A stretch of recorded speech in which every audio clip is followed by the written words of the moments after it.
Ladies and gentlemen, Jace Ranson, aka Race Jansen, and I are back in the studio today, and that means one thing, Jace. What does that mean for the folks at home? Tour Pro analysis. Tour Pro analysis time, and we have who on the box today? Cameron Davis. Cameron Davis. Not Cam Young. Not Cam Young, not Cam Smith. Cameron Davis. Cameron Davis, the young Australian, 29 years old, the swashbuckler, if you will. Just picked up a second career victory on the PGA Tour this past weekend at Rocket Mortgage. In Detroit. 8 Mile. Home of 8 Mile. Home of 8 Mile. Shout out to Eminem.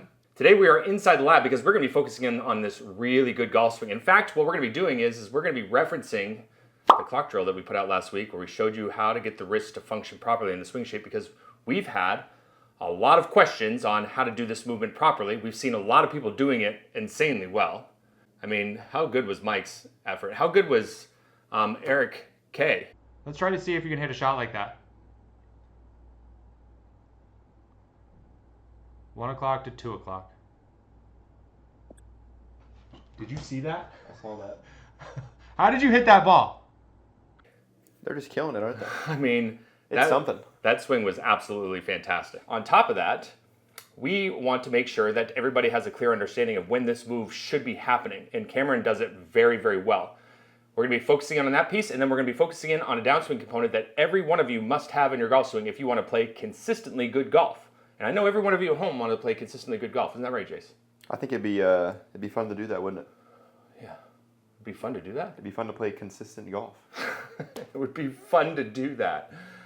The Jaceisms. Anyways, without further ado, let's head inside the lab now and let's take a look at this golf swing. Do us a big favor. If you are just joining us on the channel and you like what you see here today, hit the thumbs up button. It's good for our psyche. And if you have any questions or comments, please feel free to post it up below. If you are not yet subscribed to the channel, then go ahead and head down below, take 5 seconds out of your day, hit that subscribe button, and then hit the bell notification button so you get notified anytime we put out new content. Now, when it comes to making swing change, a lot of times we have to exaggerate movement and we have to isolate to get you to start to feel and see it. And then we have to start creating movement around that new exaggerated feel. And that's exactly how you would start making swing change.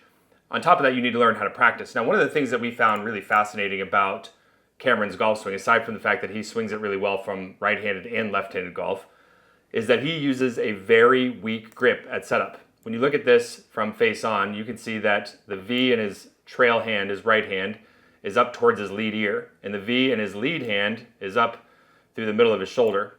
Anything on this side of the noggin is considered very weak by today's standards, where we typically see neutral grips where the trail hand has got the V right into the right shoulder, and the lead hand has got the V right up into the right ear.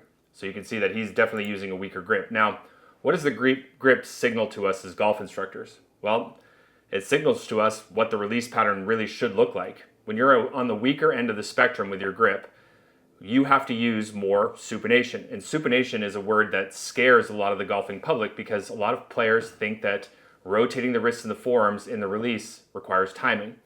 Now, timing does exist in the golf swing, for sure. But you want to remember that timing can be extracted from the golf swing if you learn how to practice properly and you ingrain a movement pattern. That's what ingraining is all about. You get to the point where you can do it at a subconscious level, then you're pretty well ingrained. Now your job is just to get out of the way of it and let the subconscious handle business for you. And that's what the playing professionals are the best in the world at.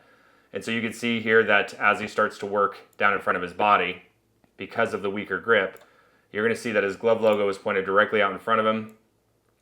When it's in front of his trail thigh, at point of contact, it's going to be pointed directly down the target line. It's bowed off a little bit here.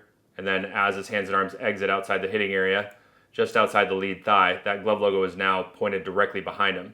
So in that little short space, he has allowed his wrist and his forearms to rotate a substantial amount. That is a very good buttoned up release pattern, and that's one of the most efficient release patterns that you can use at home.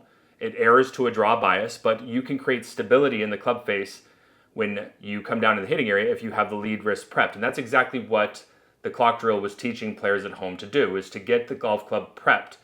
And so when we look at this from a down the line perspective, I really like Cameron's setup. I think he's got a very buttoned up setup. He uses the proper knee flex at address. We look for the back of the knee to be over the center of the ankle. And we want the hands and arms to be hanging down freely underneath the shoulder line. That looks very good. And now what we're going to do is we're going to load up to the top of the golf swing. And as the hands get above the right shoulder, this is where I want to draw a line up from the center of the ankle straight up and down. Now, if you remember correctly, from the clock drill, the golfer, from his perspective, would be looking back in the direction of where the camera is, and that's where the clock will be positioned. So this red line that's drawn up from the ankle straight up through the butt end of the club here is going to be considered your 12 o'clock position. Now if we mark the club shaft here, we're going to call this 1 o'clock. Now obviously the golf swing doesn't stop at this point. He's going to continue to go further back as he starts to change the direction. And as the change of direction starts to happen, you can see now that shaft position has changed and moved closer to 2 o'clock. That little movement right there, if we take these lines off the screen, has now moved his wrist from that subtle amounts of extension that exist in there, even though it looks anatomically flat to you, has now moved it into the world of flexion. And what that does on the way down, when you look at his hands at delivery, you can see that these knuckles are back in behind the wrist bones. Where if I take that back to his takeaway position, I want you to look exactly what the knuckles look like as he was going back. So you can see the knuckles are actually closer to the golf ball than the wrist bones here at this point of the takeaway. So he's still maintaining a little bit of that extension, whatever extension that he has at his address position. Now the big key here is to understand when you learn the clock drill is to go up there and isolate. Learn how to get the wrists to feel like they're in the 1 o'clock position, and then rehearse it to 2 o'clock so that you can feel how passive the wrists need to be when you start to make your movement over to your lead side. Let the wrists settle. Let the club settle, and then start trying to tie that back into, when your hands and arms start nearing the vertical plane, start tying that back into a weight shift back over to your lead side. When you start shifting over to your lead side, the hips are doing a lot, right? They're moving in a horizontal and rotational sense. And so because the hips are rotating, that's moving the hands and arms gradually back out in front. That's why you don't see it ever make it fully to 2 o'clock. That's the key to this whole drill that we just published, is that it's not a drill that you're going to go up there into 1 o'clock and then all of a sudden scrub it to 2 o'clock and then start your downswing. It's dynamic. The golf swing is about creating movement. We never hit positions in the golf swing. We move through positions. And that's a big lesson for a lot of you at home to learn. Now, another key that a lot of you ran into was that when your hands and arms came down in front of your body, the club face didn't look exactly like we had it described in the video. Maybe the club shaft wasn't fully parallel to the ground. Maybe the club face still looked open. Now, if you think about it this way, that position that you felt, 1 o'clock, then 2 o'clock, and you know the position when the hands and arms get down in front of the trail thigh, then what I want you to think about is what that position feels like up at the top of the swing and what it feels like down in front of your body.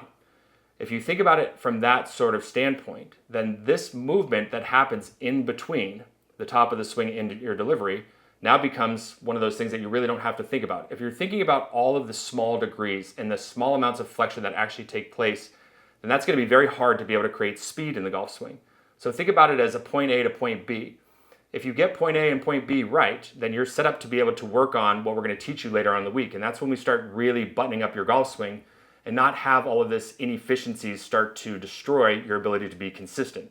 This game requires you to be able to hit the golf ball a long ways. And a lot of you think that you need to be strong through your hands and your arms in order to be able to hit the golf ball a long ways. But ultimately what that does is it makes your golf swing lack speed, and it makes it very hard for you to be able to control the bottom of the swing arc and have the sorts of shaft lean like you would see of the best players in the world.